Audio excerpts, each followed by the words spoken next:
Hi, my name is Adrianna Frick, and I am here today to present the problem of street cred, developing a canonical Ubuntu certificate program.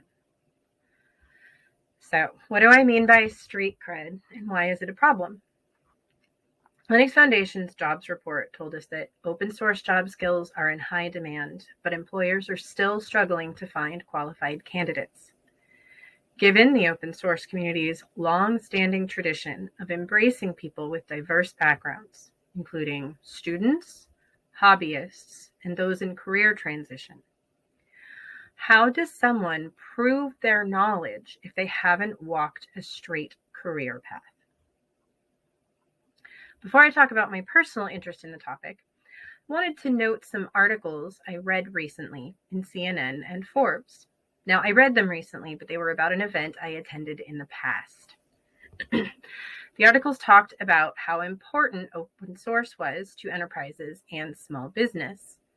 They mentioned that mass Linux adoption was being held back by a perception of difficulty in getting started and a lack of people available to fill positions. Now, what was the event I attended? Comdex 1998. This was the first year with the Linux Pavilion.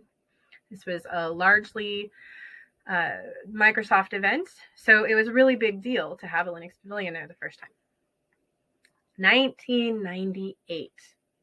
And I, for one, am tired of hearing about jobs that can't find skilled professionals. My name is Adrianna Frick. I am lead for the credentials and curriculum team at Canonical. Now, speaking of roads less traveled and non-linear, my personal interest starts in the Bay Area, where I was born and raised. My parents grew up there. My grandparents are there. The San Francisco Bay Area, I'm from a small town, but it's still a company town. People work in tech ever since I was little. I managed to get a job for a local company that supported the open source community, a company called Walnut Creek CD-ROM, which was not actually located in Walnut Creek, but they did sell CD-ROMs. After that, I worked as a system administrator, network engineer. I did NOC work for a while, telecom provisioning, systems test lab management, all of which required some level of Linux understanding. When the dot-com bubble burst, I said no thank you to tech, and I went back to school to study literature. I eventually taught literature and Cisco routing at a college level. I left that at one point and learned more about how Linux helps small business owners as a small business owner myself. I opened a small town yoga studio, and I am probably the only yoga studio that hosted their hand-coded website on a web mail and name service host running on an Ubuntu server. But I was definitely the only yoga studio running their website on an Ubuntu server in my garage. I still had my skills. It's not like changing career paths wiped my brain. But how do we prove that? When I had to go back to tech, I still had these relevant skills, and it wasn't that easy to prove it to prospective employers. I did ultimately get a number of jobs in customer success in the SaaS space, and eventually I moved on and did some technical consulting. But all of these are underpinned by this notion of proving what it is we know. Now, I've been very fortunate. I have a great network who've helped me along the way, and I am geographically fortunate in where I come from. But this makes me very aware. What do we do to show knowledge that we've gained outside of traditional employment? And not just as individuals, as a community. How is open source making pathways for people coming from outside a strict educational path or a strict career path? How do we show continued relevance for industry veterans who are learning new skills? How do we support the vast knowledge base of our entire community, regardless of how they got here? All of these are questions that I constantly think about. So when I saw that there was a position leading the credentials and curriculum team, I was excited to join. So firstly, while we're dealing with this question, how do we prove open source skills? We need to define our terms. What do we mean by open source skills? When I say an open source skill, when you say an open source skill, when I say I know Linux, when you say you know Linux, what does that mean? What do we mean? Do we mean the same thing? Is there consensus? All of these are complicated questions, and they're all questions that have to be answered. Now, people who've tried to take on this challenge before have recognized that ultimately one needs certain methodologies, certain structures that we can borrow from instructional design. So how do we define knowledge? Well, we can't really measure or test knowledge, as that's sort of abstract. What we can do is identify commonly performed tasks that require specialized knowledge or skill or tools. And we can measure the performance of those. How should tasks be performed? Is there an optimal level? Is there a highly professional level to perform a task that can be compared to a bare minimum? What does it mean to say you know one topic versus another? If we know Ubuntu desktop versus Ubuntu server, are these tasks going to be the same? How important are these tasks to an occupation? If someone isn't going to need to know how to do something, or if it's something they can just look up, is that really a vitally important skill? So the methodologies that we can employ here that will be of the greatest use will be a job task analysis. And this is a way for us to determine what are these tasks, what's occupationally relevant, how often do they need to be performed, how important are they to the job, how much consensus is there. After that, we can create blueprints that determine what is the optimal way to assess whether someone knows these things or not. We can also engage with subject matter experts to refine our content, to make it a little bit more like what is generally agreed upon. Now, the second half of the question, how do we prove? For that, we need to define our methodology. So here we're testing our content, the things that we think we've come up with that will genuinely represent experience. So for that testing, what is the best way to measure that task performance? How do we know it is measuring performance accurately and reliably? There are metrics that exist within psychometrics, within instructional design, that help us to determine these things. How do we ensure tasks are up to date and reflect current industry needs? If something snuck through the job task analysis process, how do we make sure we catch it in a timely manner? A very well-regarded and well-known networking exam is a perfect example of this. When I returned to tech, they still had frame relay until very recently on their exam, despite the fact that I don't know that anybody's used frame relay in a good 20 years. I could be wrong, but I haven't personally seen it used in quite some time. I was looking forward to take the test because I actually kind of remembered it, but that doesn't mean it was effectively preparing candidates.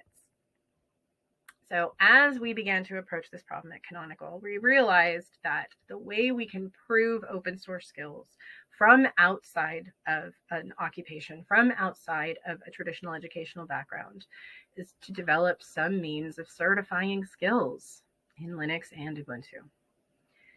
This creates another problem, which is that certification programs are often disappointing. They can be inaccurate, outdated, as we've shown. They're often very expensive, and they're inaccessible for many people. Many people don't have the time, they don't have the money. It's just too overwhelming to try to accomplish.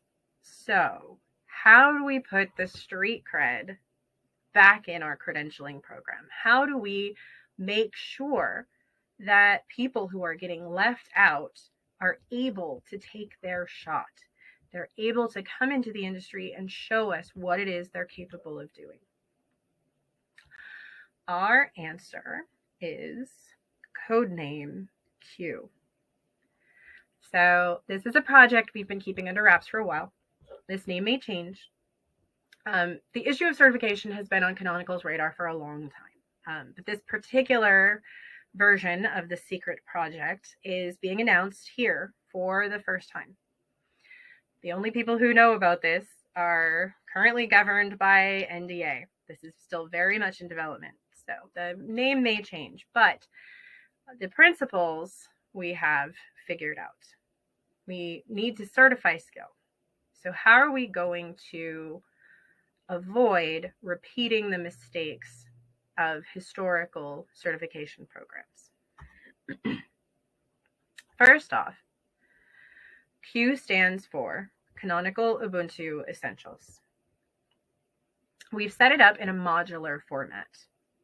This allows us to have separate exams for different interests, and you can take what you want when you want, or you can combine all of them together to get the complete credential. You can study and work toward individual milestones and work your way towards something, as opposed to feeling overwhelmed or like you have to do everything right now. And each of these exams is designed to be under an hour. So it should be something that you can fit into your schedule versus having time to study, having time to actually sit for the exam. You can manage your schedule however works best for you to make this achievable and something you can accomplish.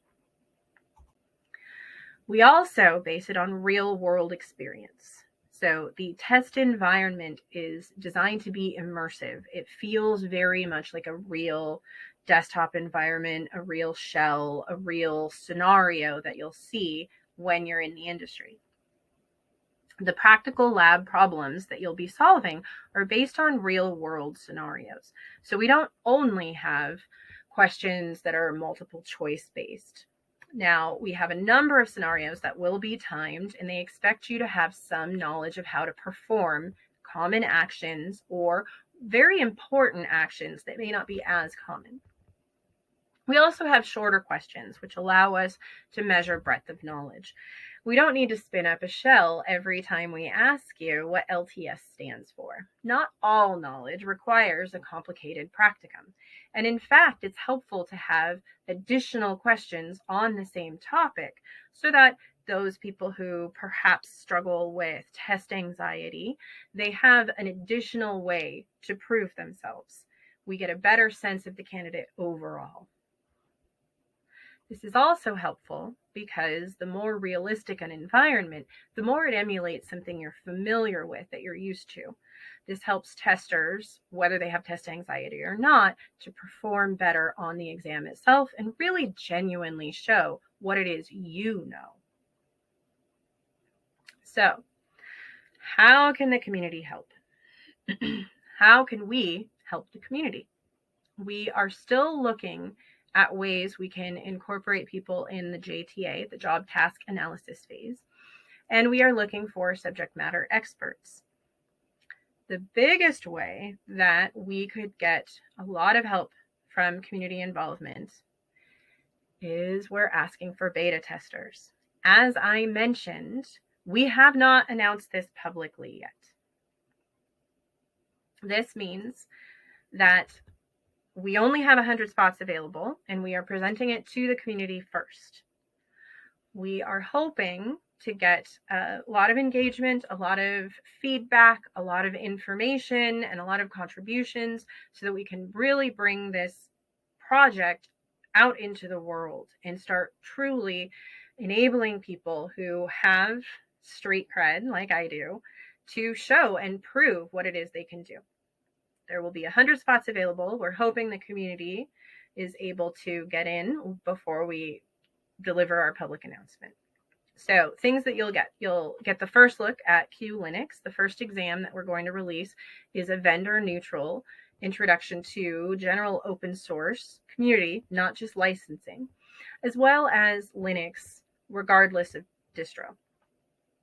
After that, we will let you know when the next exams will be released. So the beta testers who are in our pool for Q Linux will be in our pool for Q Desktop. They'll be in our pool for Q Server and any other exams that may be coming in the future. Of course, those who pass will be the first to get certified. They'll be the first ones to be able to hold this credential. We do have some other rewards in mind. We'll be announcing those as we progress with our beta test. We'll be testing in December into January. Around January is when we should be notifying people as to whether they've passed. This is at ubuntu.com credentials. I apologize. I noticed that while I was transferring this into a recording format, it messed up the URL a little bit, but you're also welcome to use the QR code. So that's ubuntu.com credentials. Hopefully you can type that in if you need it. Otherwise, we have the QR code. On that site, if you are not interested in signing up for the beta, we still have a lot of information about what to expect from the exams, what content is going to be on there, and how the program overall is going to look. So please feel free to go check it out. Again, my name is Adrianna Frick at Canonical.com. If you'd like to reach out and let me know what your thoughts are on the program. Otherwise, I hope to see you in the beta. We'll be having a question and answer following this recording.